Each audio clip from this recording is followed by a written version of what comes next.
Officer Ethan Carter's eyes narrowed as he sized up the traveler in front of him, a smirk tugging at the corner of his mouth. He was ready to flex his authority, to put this woman in her place, unaware that she was no ordinary passenger. In the chaotic heart of Atlanta's busiest airport, a single encounter was about to spiral into a reckoning. Real-life stories like this one peel back the curtain on what happens when unchecked prejudice slams headfirst into unshakable power. What unfolds when a badge becomes a weapon, and the truth refuses to bend. Lillian Hayes stepped into Hartsfield-Jackson International Airport with a singular focus: catch her flight to Washington, D.C. She was due at a critical FBI conference, one where every minute mattered. The terminal thrummed with the sound of rolling suitcases, hurried footsteps, and crackling announcements overhead. Lillian moved with purpose, her dark coat swaying with each stride, her calm demeanor a shield against the chaos. But then she felt it, a sharp, piercing stare cutting through the crowd. Officer Ethan Carter locked his gaze on her. To him, something about her didn't fit.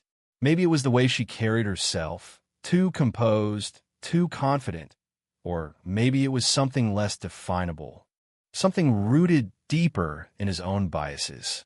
Whatever it was, it set his jaw tight. "Ma'am, is this your bag?" he snapped, his voice loud enough to turn heads. The tone wasn't just firm. It dripped with disdain, as if he'd already decided she was hiding something. Lillian paused, her hazel eyes meeting his. "Yes, officer," she said evenly, her voice smooth but firm, betraying none of the irritation prickling beneath her skin. She'd faced this before, too many times to count, but today the weight of it felt heavier. Ethan's sneer widened as he glanced at her driver's license, his fingers tapping against the plastic like he was itching to find a flaw. "Where you headed?" he demanded, his words sharp, probing.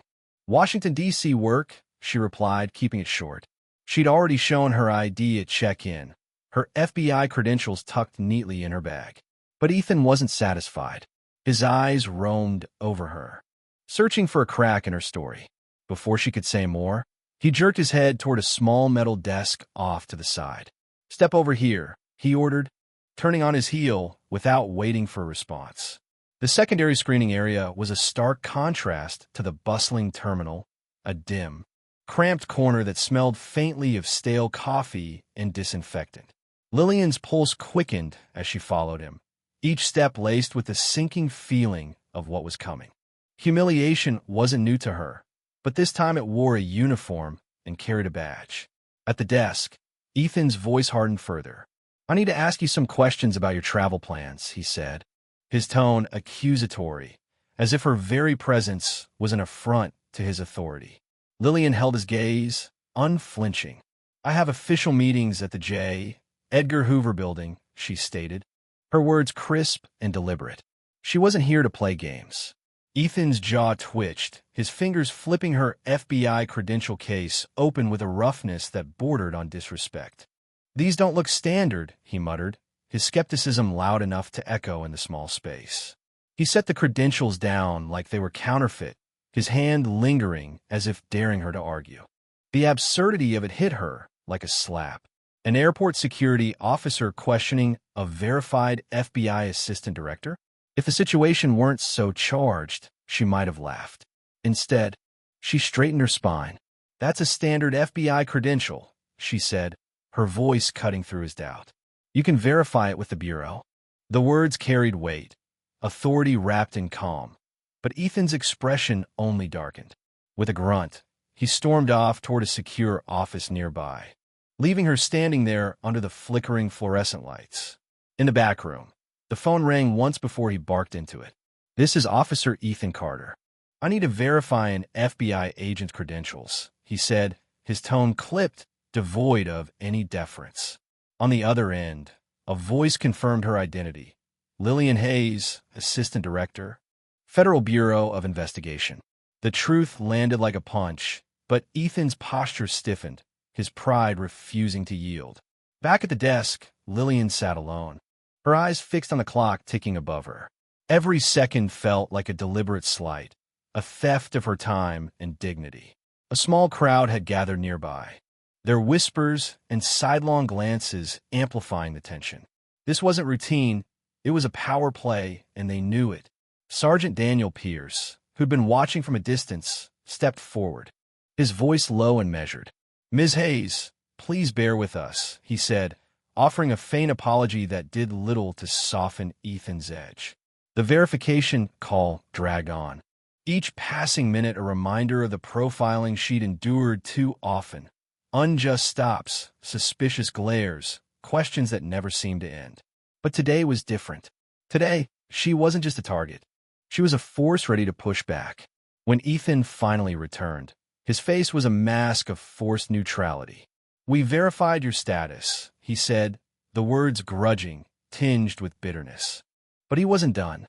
"I need to ask a few more questions about your travel," he pressed, his voice flat, mechanical, like he was clinging to protocol to save face. Lillian's patience snapped thin. "I've given you all the details," she said, her tone steady but edged with steel. "I'm late for a federal conference." Around them, the murmurs grew louder. A traveler named Emily, flanked by a Delta Gate agent named Marcus Reed, stepped forward. Marcus held up her boarding pass. "Your flight's about to close, ma'am," he warned, his voice urgent. The pressure was mounting, and Ethan's resolve wavered. With a curt nod to Sergeant Pierce, he relented. "Fina, you're clear to go, Ms. Hayes," he snapped, the words bitter on his tongue.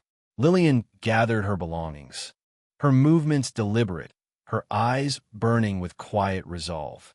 She didn't look back as she walked away, but the promise in her stride was clear. This wasn't over. What Ethan didn't know, what no one in that terminal could have predicted, was that this single confrontation had just set off a chain reaction that would ripple far beyond the airport's walls. Back in Atlanta, the FBI didn't waste time. Within hours, Lillian filed a formal complaint, her words searing. Unprofessional conduct, unwarranted delays, and the unmistakable stench of racial bias. It wasn't just a personal grievance. It was a call to dismantle a pattern of abuse. The document landed on the desks of airport management like a thunderclap, and internal affairs moved fast. Security footage was pulled, witness statements collected, and Ethan Carter's record laid bare. A troubling history emerged. Repeated targeting of minority travelers. A pattern too consistent to ignore. The investigation gained momentum, drawing in a review panel tasked with confronting the evidence head-on. The room crackled with tension as footage played. Lillian, calm and resolute, facing an officer whose prejudice had fueled an unnecessary escalation. Witness accounts corroborated her story, and data painted a damning picture of Ethan's behavior over months, maybe years.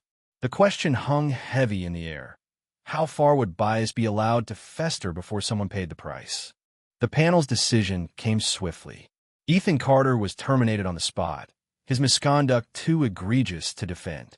His union reps scrambled to protest, but the evidence was ironclad: racial bias, abuse of power, a badge wielded as a cudgel rather than a shield. He was escorted out, his career in tatters, his badge confiscated. But the fallout didn't stop there. The district attorney opened a civil rights investigation, and Hartsfield-Jackson faced a reckoning. New policies rolled out, bias training, stricter oversight, a civilian committee to monitor profiling. Change wasn't instant, but it was undeniable. Lillian didn't let it end there. She took her story to panels, forums, and FBI headquarters, her voice steady and unflinching. "Silence lets injustice grow," she told a room of young officers. "We fight it, or we enable it." Her words sparked a movement, reshaping policies and igniting debates in the corridors of power. The confrontation at Hartsfield-Jackson became a rallying cry, a reminder that no one, not even those behind a badge, was above accountability.